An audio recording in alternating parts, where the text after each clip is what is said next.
All right, all right. Hello, everybody out there in social media land. I am Dr. Ken Key, and we are the Flint Public Health Youth Academy, and we're here for another episode of A Youth Perspective. For those who have been tuning in since 2017 and joining us, we thank you. We thank you for your support. We thank you for all of the messages. Sometimes you run into us in person on the street and you let us know how helpful this show has been, and not only engaging you, but also in other young people. We are pretty excited about today's show. Since the top of the year, we've been really talking about the impact of long COVID and other health complications that people have had since having COVID. A lot of people have this kind of understanding that, you get COVID, you quarantine, you get well, and then you're back off to life as it was before. But what we're learning and what we're seeing in the national news and in the local news is that that's not how it happens for all people, and that several people have continued to have health problems that they've had before, they've worsened, and then some people have developed new problems that they never had before after having COVID-19. And so we've done a series on it with our first show, having Dr. Vereen and having Nurse T kind of talk to us from the medical perspective of what long COVID is. And then we had a reaction show where our youth interns really gave their reaction about, what it is, maybe not have heard it, maybe knowing other people that have had it, but just kind of giving their reaction to this information that we're not hearing a lot in the mass media. And then our last show, we talked to some young people while we were in Chicago at the Amputee Coalition Youth Empowerment Luncheon. And we talked to limb loss and limb difference youth about their experiences with long COVID. But on today's show, we're excited because we're going to be talking to some guests, some that are guests and some are a part of our every day FIRE family. But we're going to be talking to individuals who've been impacted, whose health has been impacted since having COVID-19. But before we do our introductions, grab this, get on your social media, go to Flint Public Health Youth Academy, go to this show, like and share, and let your friends know that FIRE is in the house, and we're ready to talk about public health, because public health is everything, and everything is public health. And so we want to give you guys a couple of seconds to make that modification to like and share. And while doing that, I'm going to tee up the crew, the FIRE crew, and we're going to have some of our interns greet the people. And I know many of y'all have become fans of them. Y'all be telling me, oh my God, I love so-and-so and so. Y'all love these personalities and all of that. So we're going to have our FIRE crew begin to introduce themselves. So we're going to start with Cole, because you the one that just came on. Cole, just greet the people, tell everybody hello, and whatever you want them to know on this week. All right. Thank you, Dr. Key. Hi, my name is Cole Mays. I've been a FIRE attendee for around ever since 2021, which doesn't seem like that big of a number, but you got to think 2020 was 3 years ago. Isn't that crazy? I mean, sure, it's just basic math, but God, where'd those years go? Anywho, I plan on attending U of M as a freshman. I've been admitted, but I still got to wait. And I'm a Flint resident. Thank you. Who'd like to go next? I'll take it. Hi, everyone. My name is Kayla Shannon. I am a junior at the illustrious Spelman College in Atlanta, Georgia, and a third-year intern with FIRE, I believe. And I am an independent contractor locally with a couple other nonprofits, and proud to work for my community and really excited to hear from our guests today. And I can go. My name is Tomas. Oh, Jinx. You can go ahead. With it. Hello, everybody. My name is Everett Graham. I'm a Flint resident and a senior at Flint Southwestern, and not 100% decided on a college yet, but I'm pursuing a career somewhere in between public health and law, or they're combined. So, yeah. Hello, everyone. My name is Tomas Teo, and I am a senior at Genesee Early College with the University of Michigan Flint. I've been a FIRE intern since August of 2020. And community advocate, community servant here. Proud to be with you all today and really gain some new insight and promote awareness of this very serious topic. And I guess I call on Amir. Hi, hello everyone. My name is Amir. I attend U of M Flint, and I've been a part of FIRE for about 4 years now. So yeah, glad to be back. Yeah, and just getting ready to dive into this topic. So let's see who else to call on.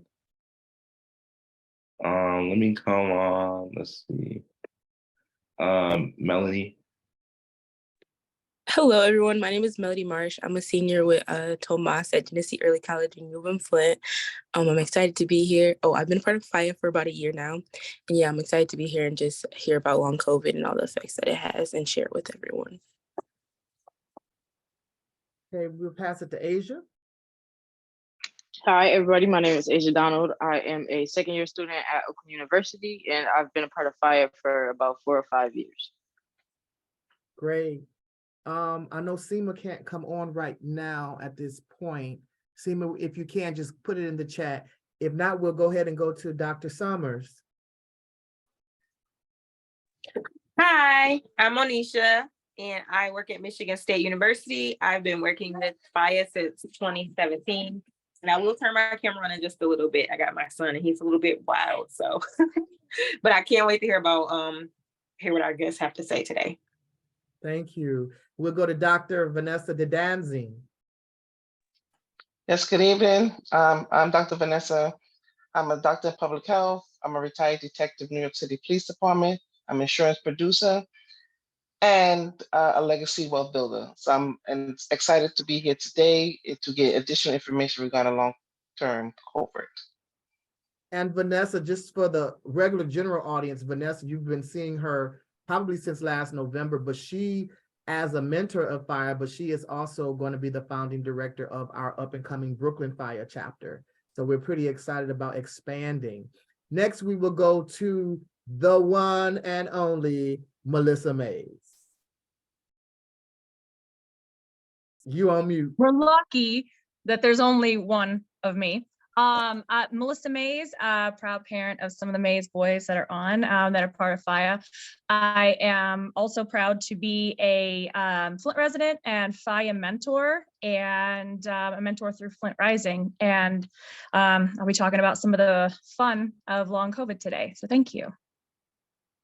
And then our wonderful administrator for the Flint Public Health Youth Academy, Reverend Dr. Sarah Bailey. Good evening, everyone. Reverend Dr. Sarah Bailey.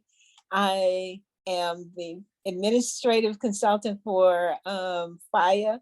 I also am the CEO of Bridges into the Future and several other different types of programs around here. I'm with community-based organization partners and the All Faith Health Alliance. So, and one of the things that I want to do is talk about long COVID and some of the lasting effects of it, having been experiencing those since 2020. Thank you. And now, Nazinka Francis. Hi, Nasinka Francis. Hi, everybody. I'm a first-time guest here with you all and just excited to learn and be on this journey with you. Thank you. Thank you. Taraj, you have the mic, sir. Oh boy. Hi. I'm Taraj. I'm from New Haven, 2020 Central Michigan graduate, Fire Up Chips. And I have been experiencing long-term COVID for almost the same amount of time I've been out of college. It's real tough, but you know, you learn to grow with it. And I'm excited to express that today. Wow. So we're so excited to have our guests and our youth interns and you, our listening audience.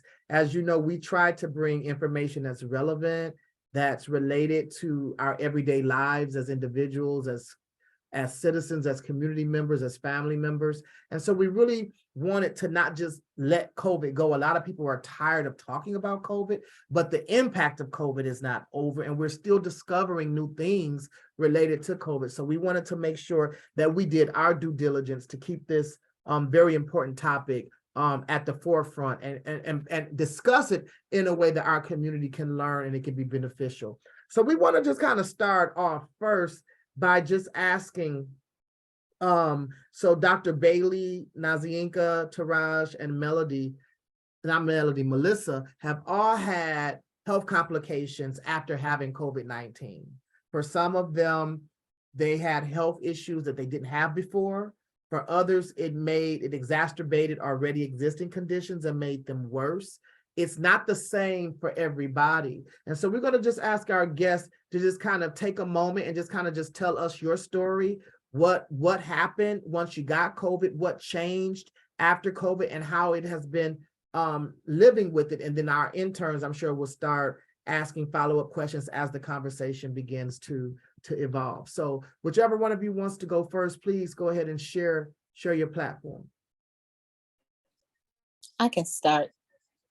I was in 2020, having already heard about COVID in 2019, was aware of it and had made a decision to basically stay inside and not go out.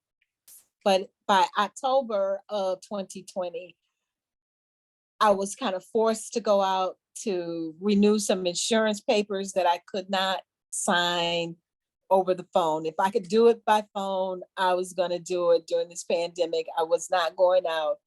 I had been advised to stay in, and I went out this one time. And when I came back home, I had a gift. Don't know who I got it from, but I got a gift, and it was called COVID. It was a difficult time that I had in October, November of 2020. There was no vaccine, there was no treatment, no real treatment for it. The only thing that I knew is that I knew that I never wanted to be on my back. I did not want to lay on my back. I felt every time I laid on my back, I lost my ability to breathe. And so I did not want to go to the hospital because I knew that that was the first thing that they would do, is put you on your back to put the mask on. And if your oxygen level was low enough, that I would be intubated. And I didn't want that to happen to myself. So I toughed it out at home. But by late November, I started to come back around, and it took about another month, maybe month and a half, before I could even start to try to actually come back. And some of the symptoms that I had, which was really weird for me, because I had a very keen palate, and I lost my sense of taste. And then I lost my sense of smell. And smell and taste go with your palate, goes hand in hand. So that was very difficult. I can't smell anything. I can't taste anything. Everything tastes like sawdust. I don't want to really eat. And I'm very tired. I have shortness of breath. And I thought, okay, so as I'm getting better, I'm supposedly getting better, because I don't have the chills anymore. I don't have a fever anymore, that these things would eventually go away.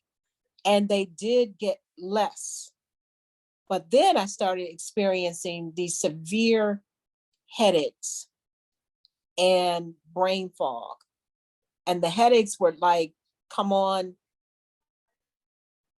especially when I was more under any kind of stress, and they would last for hours, and they were like migraines. So I tried to use all of the protocols for migraines to help me get rid of those. And then after those, then it would be the brain fog, where I would start a sentence, know what I'm trying to say, and lose it, and not sure if I really completed the sentence. I remember asking Dr. Key all the time, did that make any sense? Because I'm lost. I don't know where I'm at in this sentence. And that was very difficult. It affected my speech pattern. Being a minister, a preacher, that's one of the things that you have is flow. And for me, my speech has become halted.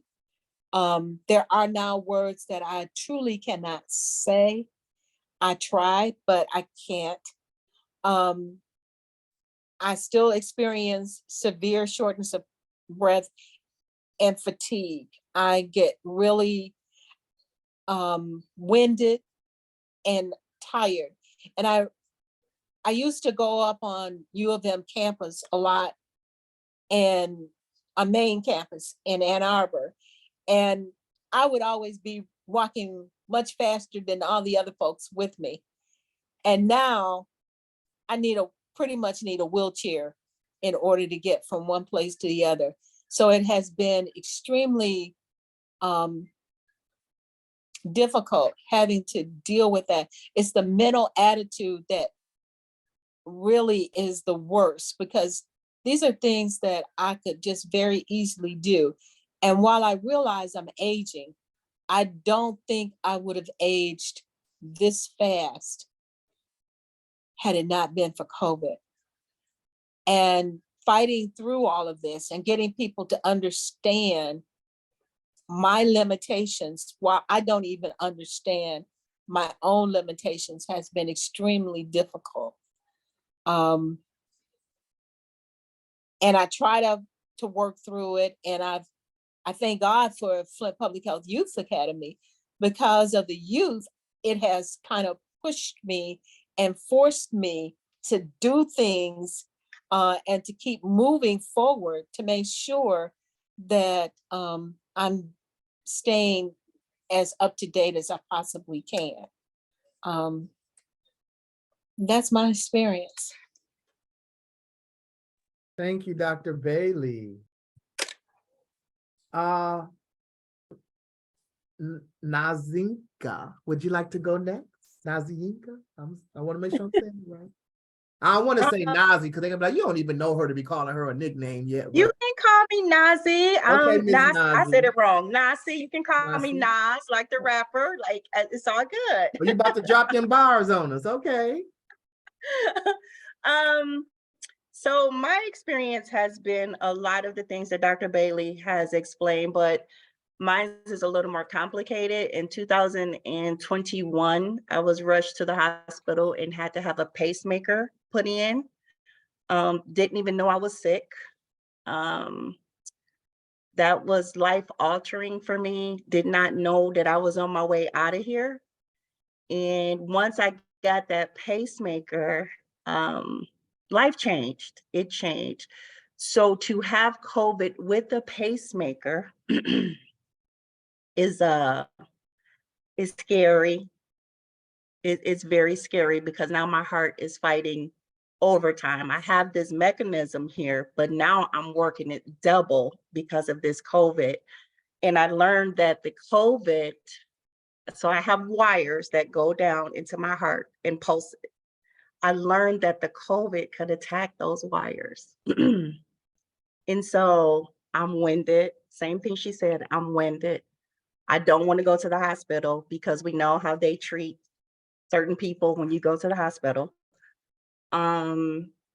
It was just a horrifying experience. And now even today, I find that if I get a cold, it's almost debilitating. Like it's a common cold for somebody else, but for me, my body is under attack.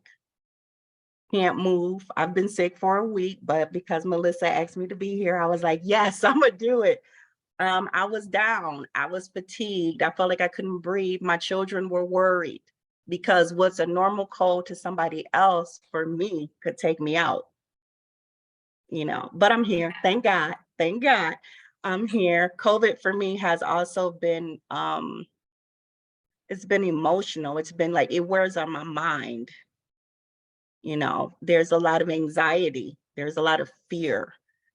And I'm thankful to be here. I'm thankful to share this with you guys just to let people know that for some of us it's life or death, even though they think it's over. it's not. It is life or death. I can't afford to continually be exposed to it. So that's my story because I don't want to cry. I don't want to cry. Sometimes I just cry because I'm just happy to be here, but that has been my experience, the tiredness. I used to go for walks. I don't go for walks anymore. Yeah. And people don't understand that. Oh, you need to get out and exercise. Okay. I would if I could breathe when I get out there, you know? Absolutely.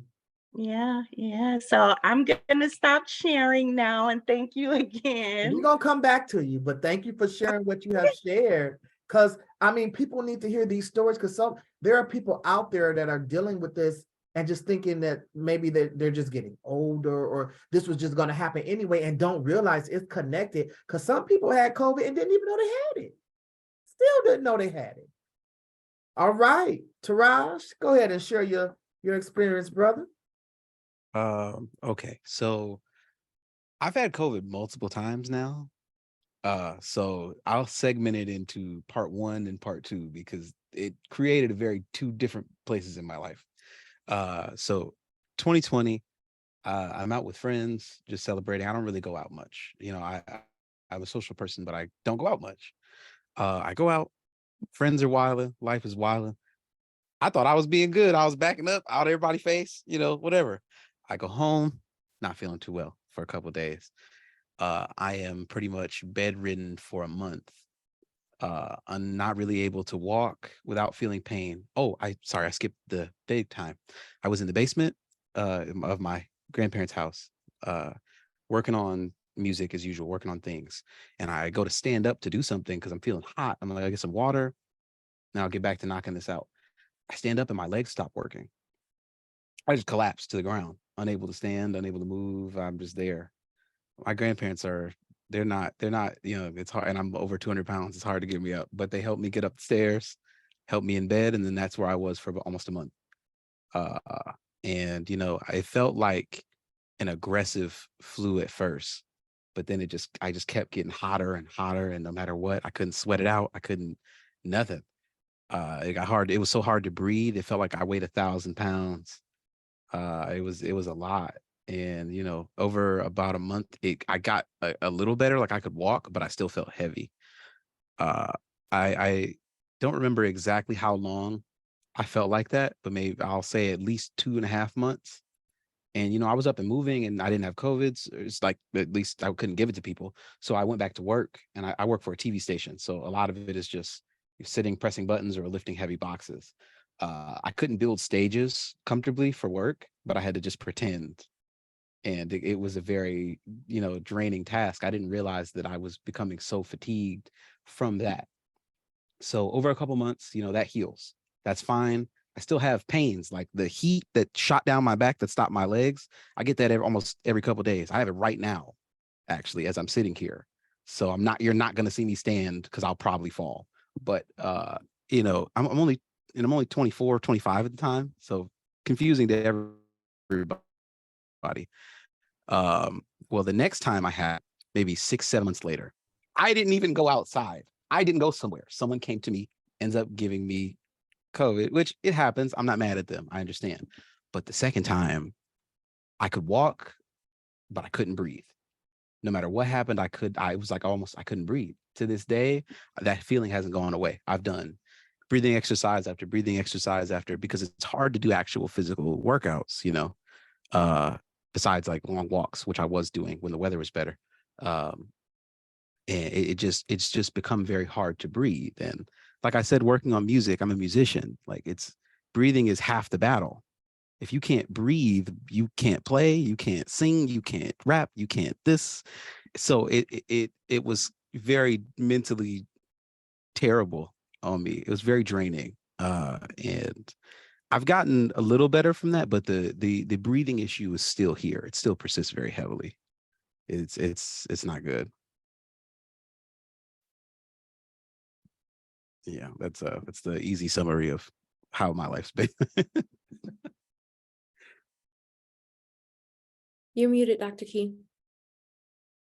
I'm sorry, I'm just going into the narrative, and I'm like, wow, just to hear that, and to be such a young person and to hear how that just impacted not only you, but even, your grandparents could have contracted it. I mean, there's so many different things and so many scenarios. Oh, you did that look. It's amazing that they didn't. No, what's so interesting is that as much as they were around me, they actually did not get it. Wow, And that's it wasn't a amazing. vaccine the first time. So it was like everybody's just on edge, just looking at each other like, is today? Is it you? Did I? And that by itself, by the way, top 5 worst stress of all time. Definitely was like, oh my God, I just killed my grandparents. Oh my God. Didn't. Grateful, glad. Yeah. But man, nobody realizes how stressful even just that part of it is. You feel like you aged 1,000 years just waiting for a negative result from them. It's crazy. And we know what stress, as a public health doc, we know what stress does to our immune system anyway, even not under COVID. It's harder to bounce back from infections and viruses and diseases when you're under stress. So imagine being in that place and then being stressed out that you're in that place because, oh my God, my loved ones who I live with, did I give them this? And at that time, we saw more older people having it than we did younger initially. So I can only imagine what that would have been like. All right, so now we're going to hear from Melissa, and interns, start gathering your questions. Melissa, go ahead and tell us your thoughts.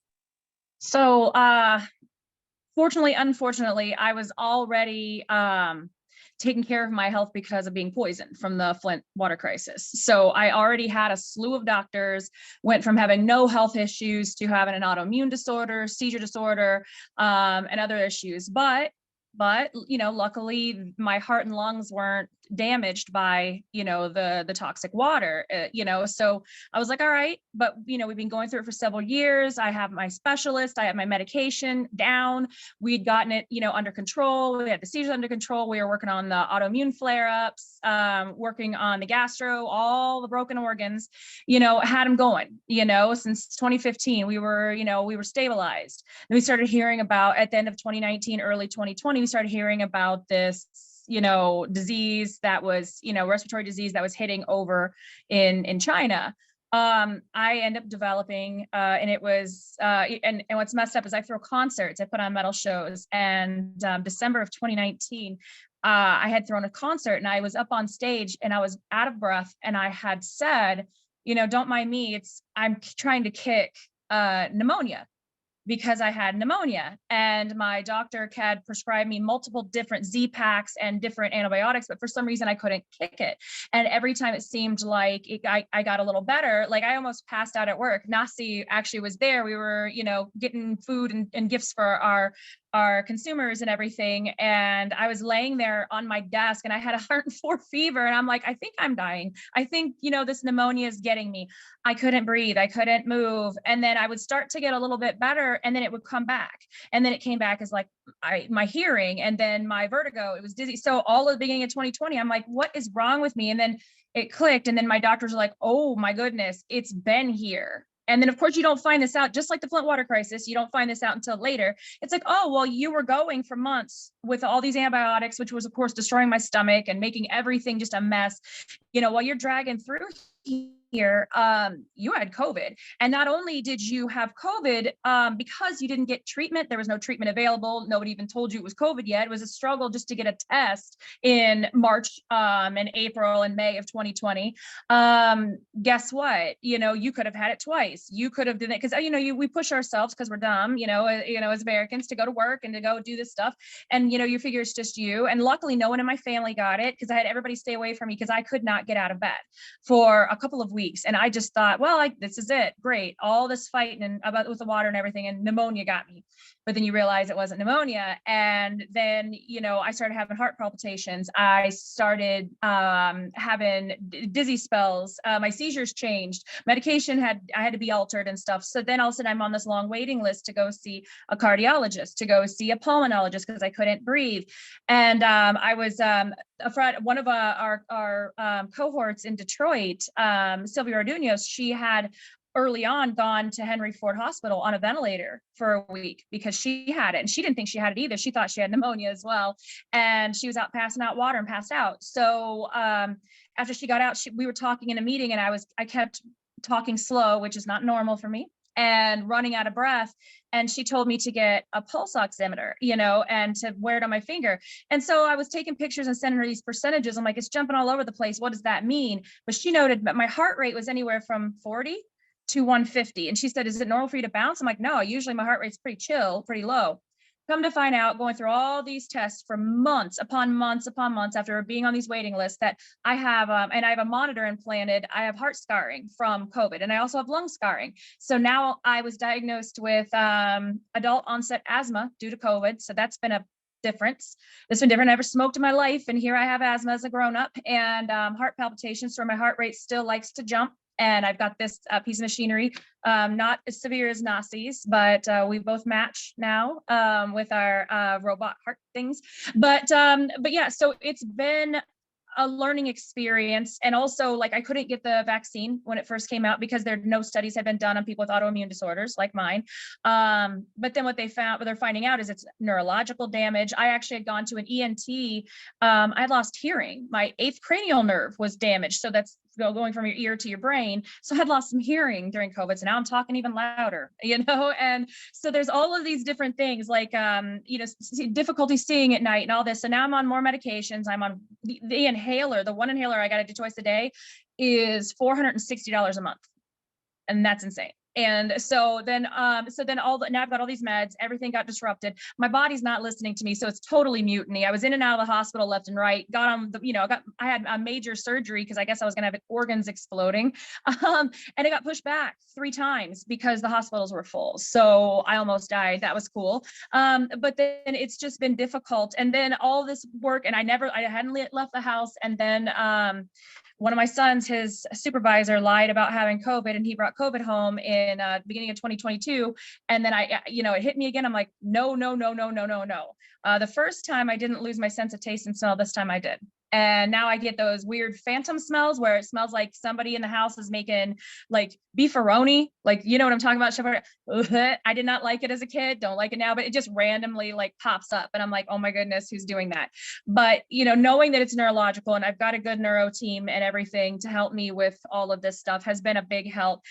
Knowing that our bodies can short circuit and change when being exposed to toxins from the environment, in our water, in our air, in our soil, but then also this virus that triggers these autoimmune disorders, it absolutely, Tomas says he loves Chef Boyardee, not beefaroni, you do not.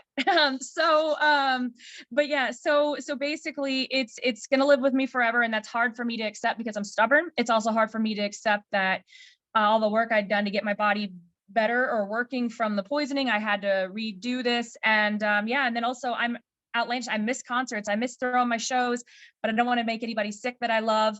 It's a lot of psychological too. I'm depressed. I miss people, some people, not all people, but I do miss people. I miss going out. I miss being able to like not have 4 leaking valves in my heart, which, so doing yoga's a no, because my doctor's like, my cardiologist, like, you're just going to pass out and smash your face in. I'm like, well, great. So what else is going to break on this? But knowing that, I got to treat this body here, this shell as nice as possible, even if it's not nice to me. So for some people who got COVID, they're super lucky, got over it right away. And it was like just like a cold. And for other of us, it just likes to hang out. Maybe it just liked us a lot, like Dr. Bailey and Nasi, all of you all are cool. So maybe that's just what it was. It just wants to hang out. But just hopefully people out there can be a little more understanding and careful so this doesn't happen to them, but also just understand that, hey, we trying, we're not all the way broken. We're working hard to, be the new us, but, just be patient with us. But, we're all pretty tough and we got this. Thank you, Melissa. I mean, wow. You gave a very clear example of someone who not just had the COVID experience, but that experience was compounded by pre-existing issues from the water crisis specifically. And when we think about that, and that was one of the things that we talked about on some of our fire shows when we were doing that series on COVID in 2020, was that, a lot of people in Flint's health was already compromised And so they're saying if you have pre-existing conditions, it puts you at a greater risk of developing COVID and it being more severe. And we were like, so what is our city supposed to do? Like, what are we supposed to do? So thank you for sharing that perspective. And from that, also from that Flint water crisis perspective. Any of our interns have any questions? Kayla? I'm curious to know for each of you, what has been the biggest adjustment that you've had to make, or maybe something that you didn't, like maybe you took for granted before and didn't realize that like how special or important it was, and now it's become more difficult. So what's been like the biggest adjustment, I guess, that you've had to make?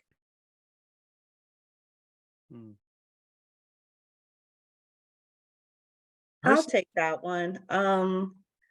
My biggest adjustment is being able to say no. You know, I'm a helper, I'm a doer, but I have to realize that my exposure has to be limited. Kayla, you know, I stay in the house all the time now. And that has been my biggest adjustment. Friends call, hey, let's go do this, let's go do that. And I'm like, no, not that I don't want to, not that, you know, I don't enjoy being with my friends, but I know that contacting COVID looks different for me now. It's like gambling, you know, it's a life or death situation. So that would be my biggest adjustment, just saying no, you know, and being okay with that, being okay with it to protect myself. I think that's a big one. My lifestyle has changed. Prior to COVID, I was going pretty much every day, all day, every day. And now I'm at home most of the time. And it's difficult because I feel like people don't get it. And they want me to do stuff that I'm just not able to do. And it's always having to explain that I can't do that. And that I can't, that's never been part of my vocabulary. But now I have to say it. And getting people to accept it. Heck, I'm still trying to accept it. And getting others to accept that has been extremely difficult.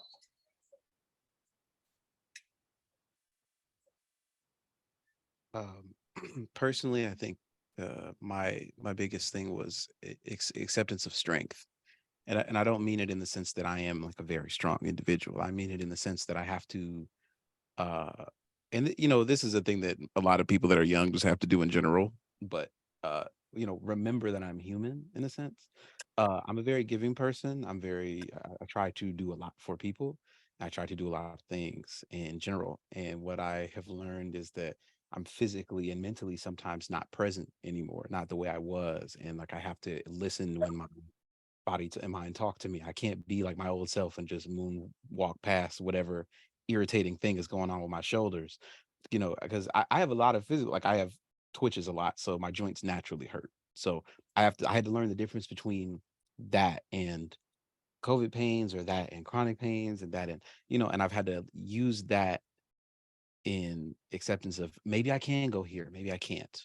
Maybe I can, you know, cook today. Maybe I can't. I have to ask my girlfriend to cook for me tonight, because if I try to stand at the stove, I'm gonna drop what I'm holding because my arms hurt so bad I can't hold a frying pan and a spatula. And it can be very like it can be very embarrassing at times. But just like learning to say no, you know, I think you have to get comfortable with the cards you've been dealt in that way. You don't really have a choice.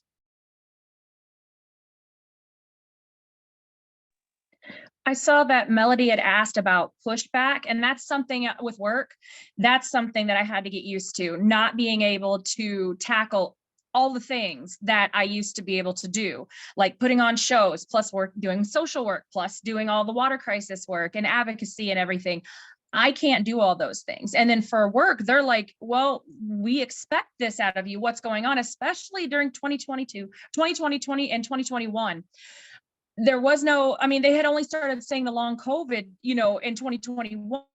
And one that answered a lot of questions for me, like, why do I still feel terrible? Why is my brain still not working? Why is my body not working? Why can't I ever feel like I'm well rested? Why can't I get a good breath in? Why can't I just wake up and be better? And some days, as time's gone on, and I've worked with an immunologist and everything like that on trying to help me with this, and my rheumatologist and all that, I have good days, and I got to make sure I don't overdo it. So with those limitations, I actually had an ADA form filled out, and thankfully, unfortunately, because there's millions upon millions of people like us in the United States, tens of millions across the world with long COVID, they've recognized it. Even Social Security has recognized it as a debilitating condition, and that there's 4 million people in the United States who are now out of the workforce because of long COVID, and more going on, because people are dragging on as long as they can, but it's not, you're not shaking it, and there's no medication for it, and they're still trying to learn.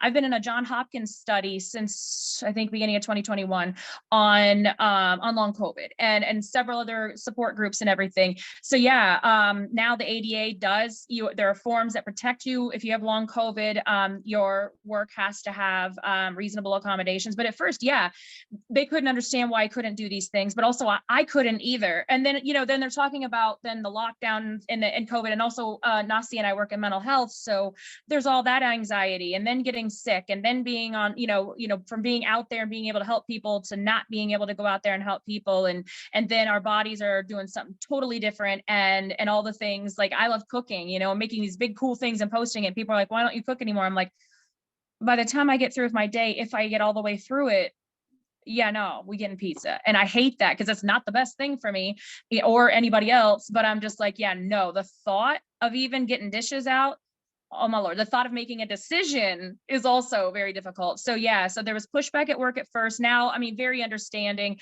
As long as, this is back at you too, Nasi, as long as you tell your employer what's going on, because neither one of us did it first, but also knowing, and that's another thing too, is knowing what it is. At least now it has a name. Before it was like, COVID kicked my butt and I can't get back up. And then weird things like, what, like Dr. Bailey said, my brain's not working. I'm not finishing sentences. I wander off sometimes. There we are, on top of the ADD I already had from the lead poisoning. I'm like, I'm a ball of fun now, but I now have learned to appreciate those good days, the days where I can actually kind of feel like, like I'm okay, and my brain fog isn't too thick to cut through, and I can play video games and actually finish a mission. That's pretty good. So I have to celebrate them little things, and then also I want to go back out there and start hanging out with folks safely and everything, but it's that fear of, I'm not doing this crap again, and that kind of stuff. So at first it was me getting used to being locked at home and not seeing all my friends and my bands and my people, and my clients and all that stuff. And then now it's I have to go back out, and, I should start to work on it, put my toe in the water. And I'm like, if I get sick again, I don't want to do this again, that kind of thing. So, but then trying to work through that, but also making sure I'm safe, and I don't just do the knee-jerk reaction of I'm jumping in full force and then getting sick again and have to do this again. So yeah, so it's been a whole bunch of adjustments. There's positives. Like I said, I appreciate those little days and the times that I don't have weird phantom pains, just like you, because it's like, why does that hurt? Like, why are you acting up? You're supposed to be a quiet part of the body. And it's like, why my, the migraines, like Dr. Bailey said, the breathing, like Nasi, I mean, all of these different things, I've learned to appreciate those days that I don't feel like I got hit by a truck and then backed back over, because that's just rude. Wow. Thanks, Melissa. I know Everett had his hand up, and then Tomas had his hand up.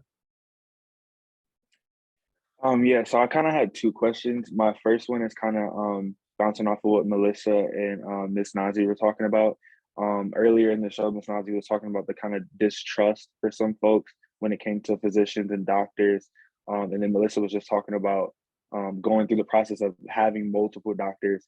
So my question is, what tips do you have, or what advice can you give to someone who is dealing with these things following COVID, but isn't quite sure who to talk to, or if they have a physician that they're talking to and still not getting anywhere? Like, what could you maybe talk a little bit about your experience on how you got to a point of realization about long COVID? Well, I'm part of the Michigan State study on long COVID. And I think that's the first place some people may have to start is with either the health department and or a physician who has some idea about infectious disease and know a little bit about it, so that when you're describing what's going on with, because when I started having all of this stuff, all I could do was describe what was happening, and they didn't know either. So I had to give them some grace. I think a lot of times what we want is that we want our doctors to know before us, but a lot of times they don't. We have to give them some grace and then give them all the details that are happening. And even the little things that I thought didn't really matter, those things did matter. You know, who would have thought that my food tasting like sawdust would matter? But it does, because as those cluster of symptoms start to manifest in other folks, we start to describe what we're experiencing, because we didn't have a name for it at first. Long COVID is what they're calling it now. At first, it was just me having these different things happening, and me telling Dr. Key, my head hurts so bad right now. I gotta lay down and I can't do anything. I'll try to get with you tomorrow. I promise I'll get it done. And that's creating more stress. And the more I stress myself, the worse I'm gonna get. So in terms of talking with your physicians, they may not know. They may be just like that, they not know. But most health departments do, and most infectious disease doctors do have an idea.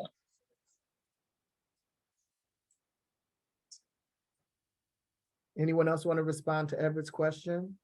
If not, we can go to his next question and then move to Tomas. Real quick, I think we're in a pretty good age for it now. Like the doctors have advanced really quickly into understanding, like she was saying, like they've understood what long-term COVID is in a traditional sense. But the biggest thing about it is every single person's is different. So if you are speaking with a physician and that physician doesn't fully understand you, doesn't fully understand, what you're saying, like their area of expertise cannot help you there. Ask them if they have any specific experts. Ask them if they know any other physicians within their hospital or the same practice or something in your insurance network that can actually help you. Because people oftentimes get lost in the fact that this first doctor has no idea what you're talking about. But I mean, there's a million of them for a reason. If you have to explore, if you have to go outside of your city, your network, whatever, for your health, you have to take that chance.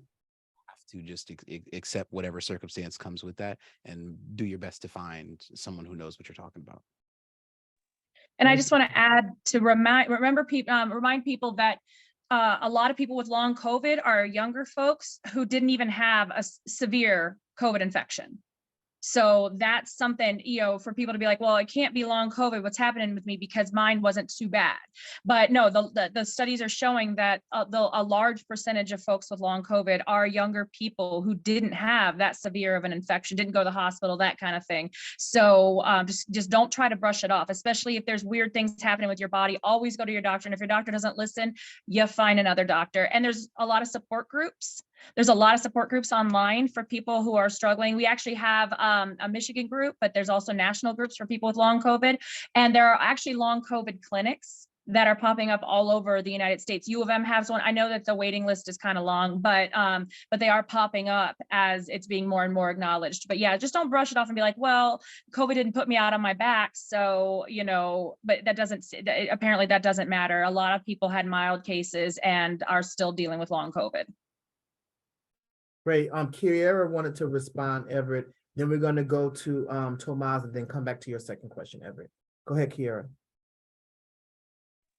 I just wanted to add in really quick. Number one, I'm glad Melissa was just talking about the clinics and stuff, because I did come in a little bit late, but I don't think I heard anybody say that one of the things that they guess they took for granted or appreciated at least is having health insurance or the ability to go see a physician or doctor or clinic or literally someone with some type of medical degree, because I rarely went before. And I did have to once I got COVID. But if you don't have a doctor or if you don't have insurance, then that's something that definitely is going to be even more of a hurdle than getting diagnosed and figuring out exactly what your symptoms are and how they can be addressed anyway. And I know that we all culturally and economically have issues with doctors and other people, and just how he was just talking about the distrust, but it is very important to pay attention to those things. The open enrollments for the government medical insurance and just any other local or statewide programs that are available, because when I had COVID, I couldn't get up to go to I could not get up to go to the doctor. So if I didn't have someone that I could do a telehealth and then have somebody to bring me the medicine, I don't know what I was going to be able to do, because that's how bad my symptoms were. And so that's definitely something, I mean, I take lightly, or I took lightly, because like I said, I didn't really need the doctor before. I just didn't think I heard anybody say that yet. So I just wanted to, stick a asterisk by that one, because that's still important. Thank you, Kiera. Tomas, go ahead and ask. Oh, thank you.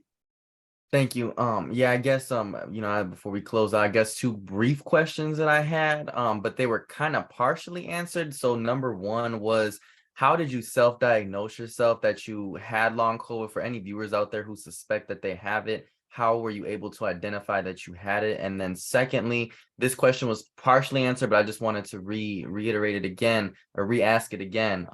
Reiterate, re-inquire, I don't know how I use that. But anyways, having brain fog myself, but no, all jokes aside. Anyways, I wanted to see if what medical attention, what medical support, help can you get? Because we're discussing long COVID, which I appreciate, but I just wanted to see about proactivity. What can be done to help cure it? Are there any more studies? Is there any support groups or anything of that nature for anyone out there who suspects that they may have it or has it? So in terms of long COVID, right now, there's no true medical cure or medical procedure for it. Pretty much is everybody has to kind of work through their own symptomology, because it comes in clusters and it's not there all the time, and it comes and it goes. Like, I thought it was gone and then it came back, and then I thought it was gone again and then it came back. So it's like a come and a go. And this is stuff that we're learning as we go. The monoclonal drugs that are used to deal with COVID, if you should get it, doesn't seem to lessen any of the symptomology that you would have with long COVID. And it's long COVID, that's why they call it long, because it's like the symptoms of COVID are lasting longer. The costs last long time. The inability to breathe lasts a long time. And that comes back. You can be doing something and all of a sudden it's like, oh, it's getting hard for me to get a breath in here. And all of that comes back. And the clogging of what feels like your sinus cavities, that's what it feels like. Your sinus cavities are clogged and you want to get something to open them up, but there's nothing that can. So there are a lot of things right now that, like I said, for me, my symptoms might not be your symptoms. You might have something else. I've had a lot of these different symptoms from time to time. They can treat a little bit of it, like for the pain, there are pain meds that you can take, but who wants to be stuck on pain medicine? I understand, hon. I got my ibuprofen right over here by me, which one of these ways. I keep it right here because you never know when you're gonna get stuck with something and you can't get up. When we say we cannot get up, well, most of you all know that. This is just for the public out there. Those of you who went to APHA with us, you know, I got halfway to the room and couldn't go any further. I was just kind of stuck there. They had to go find me a wheelchair to get. I was doing good, and then all of a sudden it was a no-go. I couldn't go any further. It was a no-go, and it went. And it went fast. It went fast. And I thank God for all of them that were with us, that they kind of, rushed to my aid and made certain that I got to where I needed to go from one place to the other. But this thing is like that. And if you've been an active person, you want to talk about something difficult, take away the ability for an active person to be active. That is difficult. Thank you, It's a Dr. mental thing. It's physical, but it's mental. Thank you so much. We have time for our final question. Well, Cole wanted to say something, and then Everett is going to ask the final question. Go ahead, Cole. I was going to ask, has symptoms only been getting worse, or have they been getting better? Good question. I think it's 50-50. For me in particular, there is one thing that, and none of us have mentioned it here today, so I may be the only one of us that has it, but tinnitus. That is the one most common thing between every person I know that's had COVID. They either, if they had it before, it's much more intense now, and the noise has evolved to something almost excruciating. If they didn't have it before, they have it in an almost light way. It bothers them so much. That is the one that constantly fluctuates, good and bad, because tinnitus it's completely psychological. It's your brain's response to the damaging of your hearing cells. It just doesn't know how to handle it. So that has been changed drastically for a lot of people through COVID. For me, the rest of them, like the pains and the breathing, I would say the breathing has gotten better. I would say the pains are about the same. So it kind of varies for a lot of people, but in most of my people that I know that have had it, they've all gotten better for the most part. They might still have a couple things like the hard to breathe, or they might have scar tissue in their lungs that they don't fully, know about all the way, but stuff like that doesn't go away. But other extra symptoms like fevers and lots of times smell and taste, that gets better. Thank you for that. All right. Everett, go ahead with our final question for tonight. Okay, yeah, my final question, just to wrap up, we talked a lot about the mental and physical weight coming with long COVID, but I just kind of wanted to ask you guys, is there, and Melissa kind of talked about this a little bit before about, when you do have those good days, just cherishing those, but what are some other examples of things you've either used to cope or things that you have found that have helped you with the mental aspect of dealing with long COVID?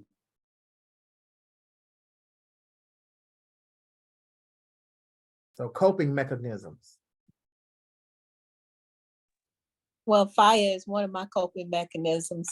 Being around a lot of you through Zoom, keeping me active through Zoom, that has been a coping mechanism. The other thing is prayer, of course, for me, being able to just, sit and meditate and pray, read my word, and just kind of meditate on that.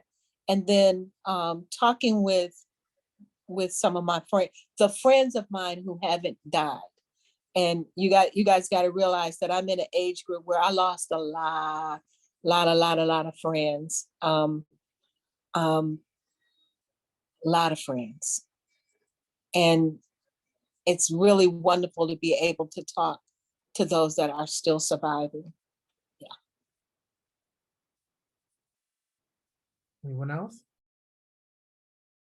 My only Yeah, I just wanted to add, I'm sorry, that after my implant, that's what got me through was faith. It was definitely my faith and just knowing that I was here for a reason. Like I had a second chance because people were actually dying in the hospital. The cold blues were going off. And I'm still here. So my faith and knowing that there's purpose in still being here is what helps me cope. Thank you so much. You're Tara?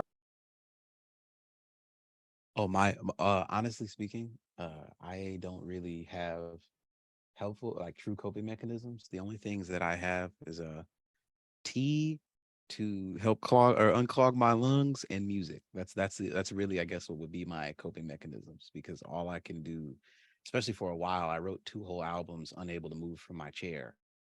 So I just sat here with not this mic, but the one behind me, and just wrote and just worked out whatever was on the mind, just trying to distract myself, trying ideas, because there's not really, like, when you've sat down and accepted the fact that it isn't going away, you can't always be upset. So if you just need a distraction, cool, I'll play Diablo for hours, I'll make songs, I'll something, but like there's not really, I can't fully cope with it. I just have to accept it. And if I feel sad, I feel sad. I'll just wallow in it until it's gone. I personally, I'm okay with that. So Melissa, I want to kind of slight this question a little bit for you, give it a different angle slightly, because you were such a visible force in Flint around water advocacy and such, and fighting for not only yourself and your children and your family, but the citizens of Flint, doing that before COVID. So what has caused you to be able to continue to maintain the fight while dealing with the health issues from the water crisis and then dealing with COVID on top of all of that? Well, I'm still totally terrible at saying no to things, but luckily a lot more the world got used to Zoom, right? The world got used to doing online things. So I'm able to still do interviews, still do, I'm working with the residents in East Palestine. We've been doing our virtual meetings together on organizing, and still working with my clients. It's just not, I can't get in the car and go pop when somebody's having, an emergency, which in some ways kind of helpful, because then we have to put our heads together. I'd be like, I can't be there right now. Let's put our heads together and work on a solution, over the phone or video chat or whatever, to see what we can do. So we're becoming more creative and more innovative, and it's still exhausting.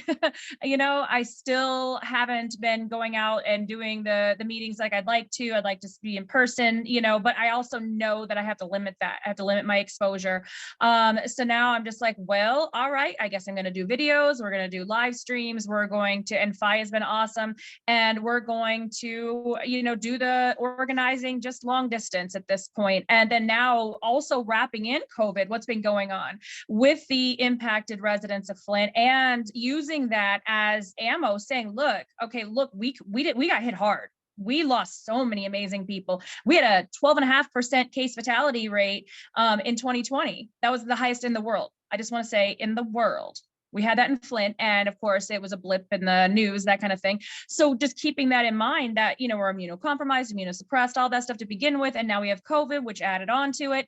But instead of saying, okay, that's going to stop us, I give up, like this body ain't listening to me. No, it's like, no, now I'm going to talk even more about my personal stuff. So one, I'm going to talk about my heart scarring. I'm going to talk about my lung scarring. I'm going to talk about my hearing loss. I'm going to talk about the beefy mac gross stuff, beefaroni stuff. I'm going to talk about this and this because it's what's real. And everybody is, I think, hopefully realizing that, everybody thought Flint couldn't happen to them, that they weren't going to be able to get hit by a water crisis. Like, no, it couldn't happen to me. But then COVID hit. So they had this public health crisis, and they had this thing in their mind thinking that, okay, it's just Flint, but then COVID hit everybody. And a lot of people had to get through that and past that. Oh, COVID can't happen to me either. That's just the elderly, or that's just the people who are really ill. And then it started happening. So I'm starting to see, and it's energizing to see, obviously FIA, because I love y'all, but younger people talking about public health and long-term health implications. Because I know when I was young, oh, I didn't care. Broke my leg, broke my arm. I'm still going to go race this car. I'm still going to go be an idiot, you know, because I'll get over it and I'll be able to bounce back. Realizing that our bodies are fragile and that your body is just as important as my body. And let's take care of one another. And we don't always have that mindset. We think we're going to live forever and stuff because some of us are robots, but we just ain't telling anybody. But then the rest of us are realizing we're not. It's something that we need to treasure each other and treasure and realize how public health is everything and everything is public health.